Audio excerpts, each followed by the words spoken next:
Македонија повеќе не може да прифати ултиматуми за влез во европското семејство, порача премиерот Христијан Мицкоски од првата посета на Брисел. За напредок кон Европската унија променивме знаме, променивме име, доживеавме големи понижувања кои повеќе не смее да ги има. Овие пораки премиерот ги испрати по работниот ручек со председателката на Европската комисија Урсула фон дер Лајен и првиот човек на Европскиот совет Шарл Мишел. Мицкоски порача дека Македонија ќе биде конструктивна во европскиот пат, но нема да прифаќа уцени кои државава ги има долги години.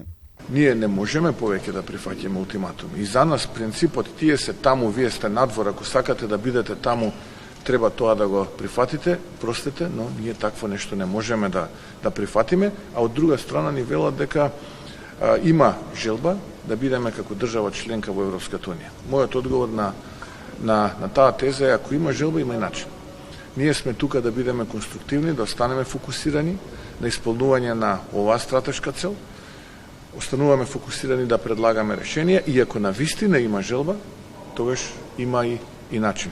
Според Мицкоски, патот кон Европската унија треба да го трасираат постигнувањата на државава, а не билатералните спорови да бидат пречка. Затоа Мицкоски говорел и со европските лидери.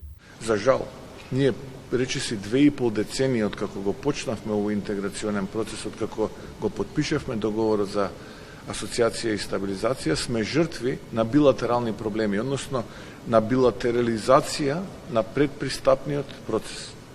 И оно што таму го кажав е дека ние сега се бориме да почнеме преговори во кои што ние ќе ги зајакнеме институциите и ќе ги збогатиме капацитетите. Не зборуваме за полноправно членство во рамките на Европската унија. Покрај македонската делегација во Брисел се лидерите на другите земји од Западен Балкан. Главна тема на средбите е планот за раст на регионот. Мицкоски истакна дека владата подготвила фантастичен документ за реформската агенда, кој веќе бил доставен до Брисел.